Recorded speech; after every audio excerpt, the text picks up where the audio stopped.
దీర్ఘకాలంగా అపరిష్కృతంగా ఉన్నటువంటి తమ సమస్యలను వెంటనే పరిష్కరించాలని డిమాండ్ చేస్తూ రాష్ట్ర వ్యాప్తంగా జర్నలిస్టులు ఆందోళన చేపట్టారు. సోమవారం అన్ని జిల్లా కలెక్టర్ కార్యాలయాల ఎదుట నిరసన ప్రదర్శనలు నిర్వహించి కలెక్టర్లకు వినతి పత్రాలు సమర్పించారు.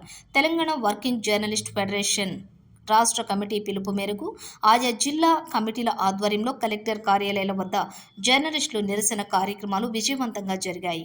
ఈ సందర్భంగా అన్ని జిల్లాల్లో ఫెడరేషన్ నాయకులు ఆయా జిల్లాల కలెక్టర్లకు డిమాండ్లతో కూడిన వినతి పత్రాలు సమర్పించారు.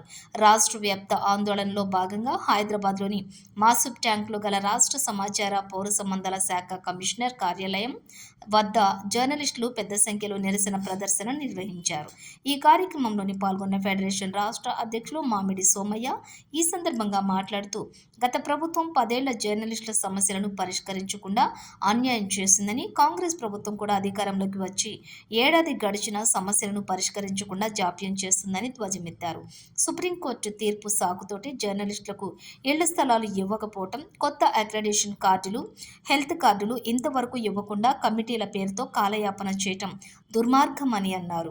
జర్నలిస్టుల పట్ల గత ప్రభుత్వం మాదిరిగా ఈ ప్రభుత్వం కూడా చిన్న చూపు చూడకుండా సమస్యలను వెంటనే పరిష్కరించాలని ఆయన కోరారు. ప్రధానంగా ఇళ్ల స్థలాలు, కొత్త అక్రెడిటేషన్ కార్డులు, చిన్న మధ్య తరహా పత్రికలకు ఎంపానల్మెంట్ తదితర డిమాండ్లను పరిష్కరించాలని కోరారు.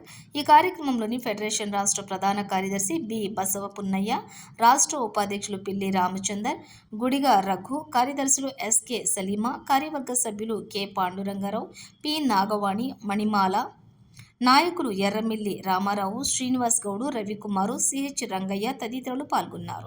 సమాచార పౌర సంబంధాల శాఖ జాయింట్ డైరెక్టర్ జగన్కు వినతి పత్రం సమర్పించారు. అనంతరం ప్రతినిధి బృందం సచివాలయంలో రాష్ట్ర సమాచార పౌర సంబంధాల శాఖ కమిషనర్ ఎస్ హరీష్ను కలిసి వినతి పత్రం సమర్పించారు.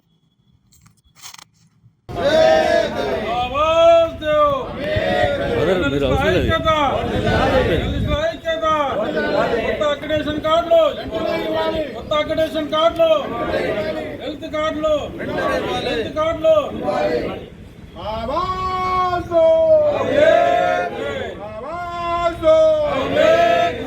జర్నలిస్టుల సమస్యలను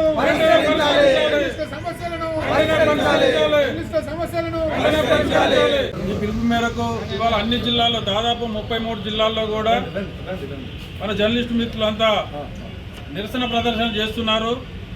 ఇప్పటికే మాకు రిపోర్ట్ వచ్చింది. దాదాపు అన్ని జిల్లా కలెక్టర్ కార్యాలయాల ముందు నిరసన ప్రదర్శన చేసి కలెక్టర్లకు వినతి పత్రాలు ఇవ్వడం జరుగుతుంది. ప్రధానంగా ఏంటంటే గత ప్రభుత్వం మనకు మోసం చేసింది, దాదాపు 10 ఏళ్ళు జర్నలిస్టులకు తీరని అన్యాయం చేసిందని చెప్పేసి మనం తీవ్ర ఆందోళనతో ఉన్నాం.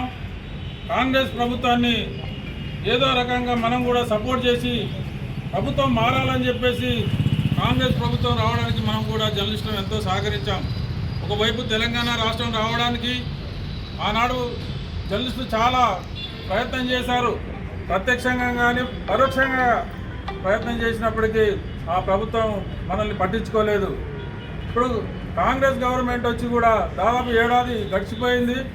ఇంతవరకు కొత్త అక్రిడేషన్ కార్డులు ఇచ్చే పరిస్థితి లేదు, హెల్త్ కార్డులు లేవు. ఉన్న హెల్త్ కార్డులు కూడా చాలా హాస్పిటల్లో, కార్పొరేట్ హాస్పిటల్లో పనిచేయట్లేం లేదు. చాలా మంది చనిపోతున్నారు, వాళ్ళ ఫ్యామిలీలో అనారోగ్యంతో ఇబ్బంది పడుతున్నారు. ఇలాంటి టైంలో ప్రభుత్వం ఇంకా నిర్లక్ష్యం చేయడం అనేది సమంజసం కాదు. అందుకనే ఒకటే ఆలోచించాం, ఇవాళ రాష్ట్ర వ్యాప్తంగా ఒకసారి ప్రభుత్వానికి ఏడాది పాటు గ్రేస్ పీరియడ్ ఇచ్చాం. సపోర్ట్ చేయకుండా సైలెంట్గా మనం విజ్ఞప్తి చేస్తూ వచ్చాం. కానీ అయినప్పటికీ ప్రభుత్వం పట్టించుకోవట్లేదు. కాబట్టి వాళ్ళ రాష్ట్ర వ్యాప్తంగా ఒక ఆందోళన కార్యక్రమానికి పిలుపు ఇవ్వడం జరిగింది. జర్నలిస్టులు ఇంత హీనంగా, ఇంత అధ్వానంగా చూడడం ప్రభుత్వాలకు తగదు. రోడ్డు మీదకి వచ్చి ధర్నాలు చేసే పరిస్థితి కల్పించడం అనేది చాలా దుర్మార్గం. ఒక ప్రభుత్వాన్ని చూసి ఇంకో ప్రభుత్వం నేర్చుకుంటున్నది. జర్నలిస్టులు అంటే కించపరిచే విధంగా, చిన్న చూపు చూసే విధంగా వ్యవహరించడం అనేది సరైనది కాదు. ప్రజాస్వామ్యంలో పత్రికలు, విలేకరులు అనేది ప్రభుత్వానికి, ప్రజలకు మధ్య వారధిగా పనిచేసే వాళ్ళని ఆదుకోకపోతే ప్రభుత్వం ఇంకెవరిని ఆదుకుంటుంది? ప్రజలను ఆదుకోదు, పత్రికా విలేకరులను ఆదుకోదు. ఇంకా దేనికోసం ప్రభుత్వాన్ని ఎన్నుకున్నది? కాబట్టి ఇవాళ ప్రభుత్వాన్ని మనం గట్టిగా ప్రశ్నించాల్సిన అవసరం ఉంది. రాబోయే రోజుల్లో ఈ సమస్యలను వెంటనే ప్రభుత్వం పరిష్కరించే చర్యలు తీసుకోవాలి. లేదు అంటే మరో రూపంలో ఈ ఉద్యమాన్ని ముందుకు తీసుకుపోవాల్సి వస్తుందని చెప్పేసి ప్రభుత్వానికి మేము హెచ్చరిక కూడా చేస్తున్నాము. ఇన్ని రోజులు విజ్ఞప్తి చేస్తూ వచ్చాం, కానీ ఇప్పుడు హెచ్చరిక చేసి రోడ్డు మీదకి వచ్చి ధర్నాలు ఆందోళన చేయాల్సిన పరిస్థితి ఏర్పడుతుంది. కాబట్టి ముఖ్యమంత్రి గారికి విజ్ఞప్తి చేస్తున్నాం, వెంటనే ఈ సమస్యలను పరిశీలించి ప్రభుత్వానికి ఎలాంటి భారం కాదు ఈ సమస్యలు పరిష్కరించడంలో. కాబట్టి వెంటనే ఈ సమస్యలను పరిష్కరించాలి. అట్లాగే ఇళ్ల స్థలాల విషయం కూడా ప్రభుత్వం వెంటనే జోక్యం చేసుకోవాలి. సుప్రీంకోర్టు తీర్పు ఇచ్చిన నేపథ్యంలో సుప్రీంకోర్టులో ప్రభుత్వం మీద తన తరపున వాదనలు వినిపించి దాన్ని సవరించిన ఇళ్ల స్థలాలు ఇచ్చే విధంగా ప్రయత్నం చేయాలని చెప్పేసి అలా తెలంగాణ వర్కింగ్ జర్నలిస్ట్ ఫెడరేషన్ విజ్ఞప్తి చేస్తున్నది. కాబట్టి మీరందరూ కూడా జర్నలిస్టులందరూ కూడా రాష్ట్ర వ్యాప్తంగా ఉన్న జర్నలిస్టులు ఈ విషయంలో ఇలాంటి పోరాటాలకు మీరందరూ కూడా సిద్ధమై ఇలాంటి ఉద్యమాలకు సహకరించేదే తప్ప మన సమస్యలు పరిష్కారం కావాలని చెప్పేసి గుర్తించుకోవాలని చెప్పేసి కోరుతున్నాను. ఈ సందర్భంగా ఒకటే విషయం దృష్టి చేస్తాను. ఇళ్ల స్థలాల విషయంలో గత టీఆర్ఎస్ ప్రభుత్వం జర్నలిస్టులకు చేసిన అన్యాయం ఏ ప్రభుత్వం చేయాలి. ఇప్పటిదాకా సుప్రీంకోర్టు క్లియర్ జడ్జిమెంట్ ఇచ్చిన తర్వాత కూడా దాదాపు 6-7 ఏళ్ళు పెండింగ్లో పెట్టడం వల్ల ఇవాళ మళ్ళీ ఇబ్బంది ఎదురైంది. ఇవాళ కొత్త ప్రభుత్వం వచ్చిన తర్వాత సీఎం రేవంత్ రెడ్డి గారు వచ్చిన తర్వాత అదే భూమిని జర్నలిస్టులకు కేటాయించారు. సంతోషం, వారికి ఈ సందర్భంగా ధన్యవాదాలు. కానీ మళ్ళీ సుప్రీంకోర్టు ఫైనల్ తీర్పు వచ్చిన తర్వాత కొంత ఇబ్బంది ఎదురైంది. ఆ ఇబ్బందిని పరిష్కారం చేయడానికే ముఖ్యమంత్రి రేవంత్ రెడ్డి గారికి మరోసారి కోరుతున్నాం.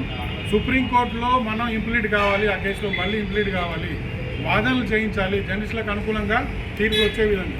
గతంలో జర్నలిస్టులకు ఇవ్వచ్చని తీర్పిచ్చిన సుప్రీంకోర్టు మళ్ళీ రివ్యూలో దాన్ని ఐఏఎస్లు, మంత్రులు, ఐపీఎస్లు వీళ్ళంతా ఎంపీలు, ఎమ్మెల్యేలు ఉన్నారని పేరుతోటి ఆ తీర్పును కొట్టేసింది. ఇవాళ మనం ఒకటే కోరుతున్నాం, జర్నలిస్టులు ప్రజాసేవ చేస్తున్నారు, ప్రజల తరఫున ప్రభుత్వం తరఫున పనిచేస్తున్నారు. కాబట్టి ఇళ్ల స్థలాల విషయంలో కొత్త ప్రభుత్వం ముఖ్యమంత్రి రేవంత్ రెడ్డి గారు స్పందించి చాలా సహాయం చేయాల్సిన అవసరం ఉంది. హౌసింగ్ సొసైటీలు తెలంగాణ ప్రభుత్వం కావచ్చు, ముఖ్యమంత్రి గారు కావచ్చు, ఎవరైనా సరే ఖచ్చితంగా ఈ సమస్యను పరిష్కరించాలి. అట్లాగే ఇవాళ వైద్యం అందక చాలామంది జర్నలిస్టులు చనిపోతున్నారు. వాళ్లకు హెల్త్ కార్డులు పనిచేయట్లేదు, ప్రైవేట్ ఆసుపత్రుల్లో పనిచేయట్లేదు. కాబట్టి ప్రభుత్వ ఆసుపత్రుల్లో సౌకర్యాలు లేవని వస్తున్నది. ఈ నేపథ్యంలో కొత్త ఆరోగ్య విధానాన్ని ప్రవేశపెట్టాలి. తద్వారా జర్నలిస్టులకు న్యాయం చేయాలని చెప్పి నేను కోరుతున్నాను.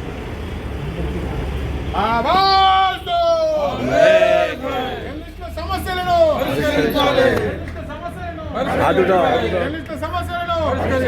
వర్ధిల్లాలి జర్నలిస్టుల ఐక్యత, వర్ధిల్లాలి జర్నలిస్టుల ఐక్యత, వర్ధిల్లాలి జర్నలిస్టుల ఐక్యత. ఇవ్వాలి జర్నలిస్టులకు ఇళ్ల స్థలాలు, ఇవ్వాలి జర్నలిస్టులకు ఇళ్ల స్థలాలు.